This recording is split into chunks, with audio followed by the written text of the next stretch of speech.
नमस्कार, कल्पना voice channel में आप सभी का स्वागत है। आज की हमारी कहानी है अंधविश्वास की बेड़ियां। अरे पता नहीं कौन सी घड़ी थी जब मैं इस मनहूस को अपने बेटे की दुल्हन बनाकर लाई थी। मुझे क्या पता था कि यह कमबख्त बंजर जमीन है। अरे एक से बढ़कर एक लड़की का रिश्ता आ रहा था। भला बताओ, 6 साल हो गए इंतजार करते हुए, बच्चा न पैदा कर सकी, बांझ कहीं की। मेरी सास लगातार बड़बड़ाए जा रही थी।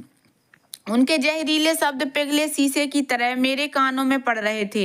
यह कोई पहला मौका नहीं था। उन्होंने तो शादी के दूसरे साल से ही ऐसे ताने से मेरी नाक में दम कर दिया था। साहिल उनके इकलौते बेटे और मेरे पति थे। मेरे ससुर बहुत पहले गुजर गए थे। घर में पति और सास के अलावा कोई न था। मेरी सास को पोते की बहुत ख्वाहिश थी। वे चाहती थी कि जैसे भी हो मैं उन्हें एक पोता दे दूं। मैं 3 बार लेडी डॉक्टर से अपना चेकअप करवा चुकी थी। मैं हर तरह से सेहतमंद थी। समझा बुझाकर मैं साहिल को भी डॉक्टर के पास ले गई थी। उनकी रिपोर्ट भी बिल्कुल ठीक थी। डॉक्टर ने हम दोनों को समझाया भी था। आजकल ऐसे केस आम है। आप लोग बिल्कुल न घबराएं, कुदरत जल्द ही आप पर मेहरबान होगी। डॉक्टर की ये बातें हम दोनों को समझ चुके थे, लेकिन मेरी सास को कौन समझाता। आए दिन उनकी गाज मुझ पर ही गिरती। उनकी नज़रों में मैं मुजरिम थी। और अब तो वे यह खुलेआम कहने लगी थी कि वे जल्द ही साहिल से मेरा तलाक करवा कर उसके लिए दूसरी बीवी लाएंगी, ताकि उनके खानदान का वंश बढ़े। उनकी इन बातों से मेरा कलेजा छन्नी हो जाता।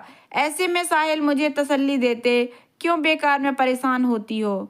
माँ की तो बड़बड़ाने की आदत है। आपको क्या पता, आप तो सारा दिन अपने काम पर होते हैं। वे कैसे कैसे ताने देती हैं। अब तो उन्होंने सबसे यह कहना शुरू कर दिया है कि वे हमारा तलाक करवा कर आपके लिए दूसरी बीवी लाएंगी। तुम चिंता ना करो, मैं ना तो तुम्हें तलाक दूंगा और ना ही दूसरी शादी करूंगा, क्योंकि मैं जानता हूँ कि तुम में कोई कमी नहीं है, बस कुदरत हम पर मेहरबान नहीं है। एक दिन हमारे गांव में एक बाबा आया। उसके बारे में मशहूर था कि वह बे औलाद औरतों को एक भभूत देता, जिसे दूध में मिलाकर पीने पर उन्हें औलाद हो जाती है। मुझे ऐसी बातों पर बिल्कुल यकीन न था, लेकिन मेरी सास ऐसी बातों पर आंख कान बंद करके यकीन करती थी। उनकी जिद पर मुझे उनके साथ उस बाबा के आश्रम जाना पड़ा। बाबा 35-40 साल का हट्टा कट्टा आदमी था। मेरी सास ने उसके पांव छुए और मुझे भी उसके पांव छूने को कहा।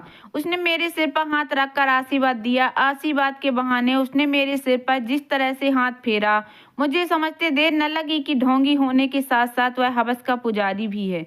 उसने मेरी सास से आने का कारण पूछा। सास ने अपनी समस्या का जिक्र कुछ इस अंदाज में किया कि ढोंगी बाबा मुझे खा जाने वाली निगाहों से घूरने लगा।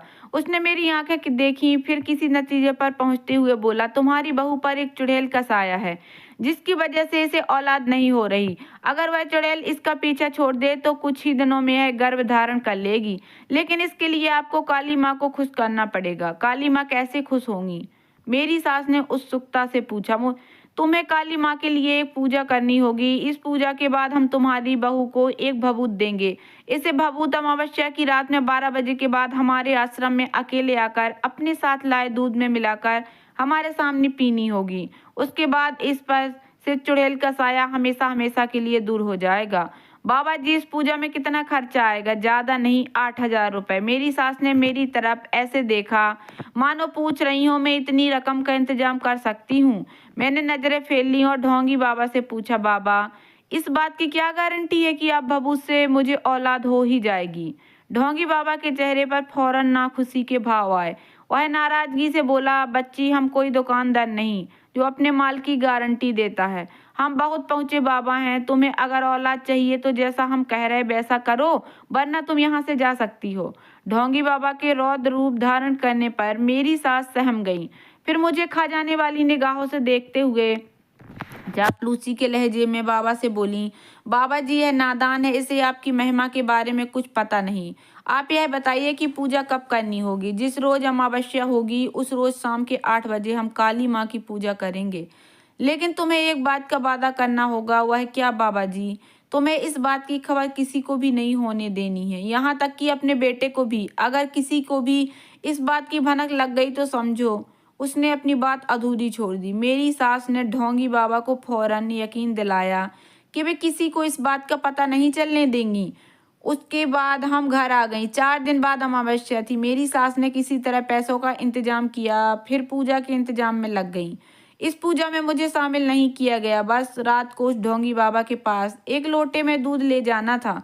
मैं ढोंगी बाबा की मनसा अच्छी तरह जान चुकी थी, इसलिए आधी रात होने पर मैंने अपने कपड़ों में एक चाकू छिपाया और ढोंगी के आश्रम में पहुंच गई। ढोंगी बाबा मुझे नशे में झूमता दिखाई दिया।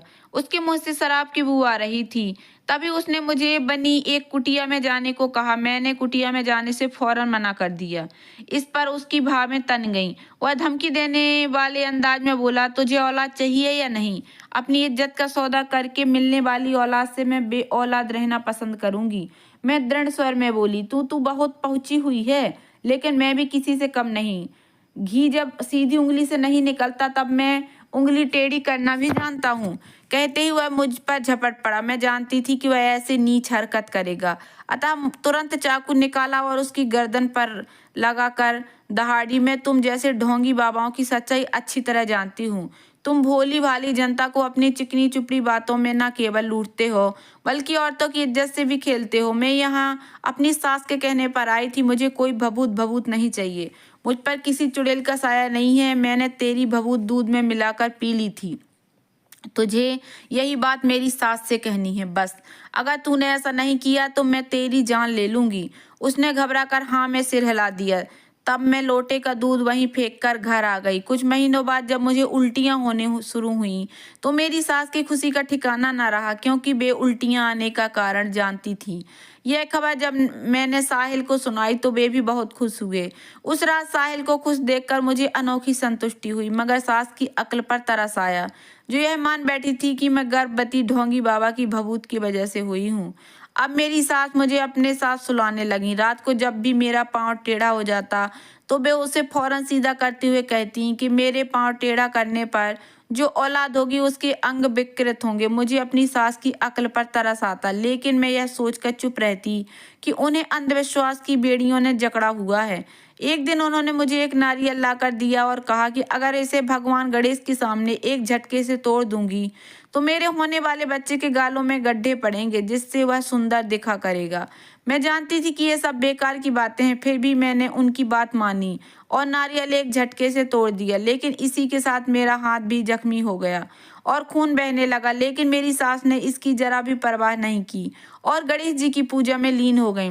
शाम को काम से लौटने के बाद जब साहिल ने मेरे हाथ पर बंधी पट्टी देखी तो इसका कारण पूछा। तब मैंने सारी बात बता दी। तब वे बोले, आरती तुम तो मेरी माँ को अच्छी तरह से जानती हो। वे जो ठान लेती हैं उसे पूरा करके ही दम लेती हैं। मैं जानता हूँ कि आजकल उनकी आंखों पर अंधविश्वास की पट्टी बंधी हुई है, जिसकी वजह से वे ऐसे काम भी कर रही हैं जो उन्हें नहीं करने चाहिए। तुम मन मारकर उनकी सारी बातें मानती रहो, वरना कल को कुछ ऊंच नीच हो गई तो वे तुम्हारा जीना हराम कर देंगी। साहिल अपनी जगह सही थे। जैसे जैसे मेरा पेट बढ़ता गया वैसे वैसे मेरी सास के अंधविश्वासों में इजाफा होता गया। वे कभी कहती कि चौराहे पर मुझे पाँव नहीं रखना है, इसलिए किसी चौराहे पर मेरा पाँव न पड़े। इसके लिए मुझे लंबा रास्ता तय करना पड़ता था, इससे कि मैं काफ़ी थकावट महसूस करती थी। लेकिन अंधविश्वास की बेड़ियों में जकड़ी मेरी सास को मेरी थकावट से कोई लेना देना न था। 8वां महीना लगने पर तो मेरी सास ने मेरा घर से निकलना ही बंद कर दिया और सख्त हिदायत दी कि मुझे ना तो अपने मायके जाना है और ना ही जलती होली देखनी है। उन्हीं दिनों मेरे पिताजी की तबीयत अचानक खराब हो गई। वे बेहोशी की हालत में मुझसे मिलने की गुहार लगाए जा रहे थे, लेकिन अंधविश्वास में जकड़ी मेरी सास ने मुझे मायके नहीं जाने दिया। इससे पिता के मन में हमेशा के लिए यह बात बैठ गई कि उनकी बेटी उनके बीमार होने पर देखने नहीं आई।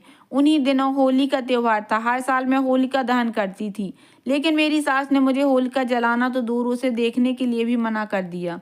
मेरा बच्चा पैदा होने से कुछ दिन पहले मेरी सास मेरे लिए उस ढोंगी बाबा की भभूत लेकर आई और मुझे दूध में मिलाकर पीने के लिए कहा। मैंने कारण पूछा तो उन्होंने कहा, मैं ऐसा करूंगी तो मुझे बेटा पैदा होगा। अपनी सास की अक्ल पर मुझे एक बार फिर तरस आया। मैंने उनका विरोध करते हुए कहा, माँ जी मैंने आपकी सारी बातें मानी है, लेकिन आपकी यह बात नहीं मानूंगी। क्यों?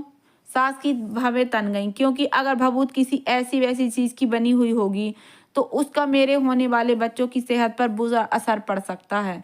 अरे भूल गई, तो इसी भभूत की वजह से तो गर्भवती हुई थी।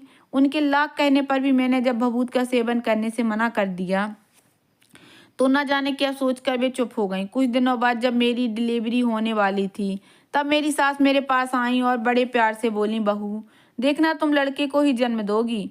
मैंने वजह पूछी तो वे राज खोलती हुई बोलीं, बहू तुमने तो बाबा जी की भभूत लेने से मना कर दिया था, लेकिन उन पहुंचे हुए बाबा का कहा मैं भला कैसे टाल सकती थी। इसलिए मैंने तुझे वह भभूत खाने में मिलाकर देनी शुरू कर दी थी। यह सुनते ही मेरी काटो तो खून नहीं जैसी हालत हो गई। मैं कुछ कह पाती उससे पहले ही मुझे अपनी आंखों के सामने अंधेरा छाता दिखाई देने लगा। फिर मुझे किसी चीज की सुध नहीं रही और मैं बेहोश हो गई। होश में आने पर मुझे पता चला कि मैंने एक मरे बच्चे को जन्म दिया था। ढोंगी बाबा ने मुझसे बदला लेने के लिए उस भभूत में शंखिया जहर मिला दिया था। शंखिया जहर के बारे में मैंने सुना था कि यह जहर धीरे धीरे असर करता है। एक दो बार बड़ों को देने पर यह कोई नुकसान नहीं पहुंचाता, लेकिन छोटे बच्चों पर यह तुरंत अपना असर दिखाता है। इसी वजह से मैंने मरा बच्चा पैदा किया था। तभी ढोंगी बाबा के बारे में मुझे पता चला कि वह अपना डेरा उठाकर कहीं भाग गया है। मैंने साहिल को हकीकत से वाकिफ कराया तो उसने अपनी माँ को आड़े हाथों लिया। तब मेरी सास पश्चाताप में भरकर हम दोनों से बोली, बेटी मैं तुम्हारी गनहगार हूँ। पोते की चाह में मैंने खुद को अंधविश्वास की बेड़ियों के हवाले कर दिया था। इन बेड़ियों की वजह से मैंने जाने अनजाने में जो गुनाह किया है उसकी सजा तो मुझे दे सकती हो, मैं उप तक नहीं करूँगी। मैंने अपनी सास को क्या सजा देती। मैंने उन्हें अंधविश्वास को तिलांजलि देने को कहा तो वे फौरन मान गईं। उनके बाद उन्होंने अपने मन से अंधविश्वास की जहरीली बेल को कभी फूलने फलने नहीं दिया। 1 साल बाद मैंने फिर गर्भ धारण किया और 2 स्वस्थ जुड़वा बच्चों को जन्म दिया। मेरी सास मारे खुशी के पागल हो गईं। उन्होंने सारे गांव में सबसे कहा कि वे अंधविश्वास के चक्कर में न पड़ें, क्योंकि अंधविश्वास बिना मुंह की तलवार है जो चलाने वाले को ही घायल करती है। तो दोस्तों, कैसी लगी आप लोगों को मेरी छोटी सी कहानी?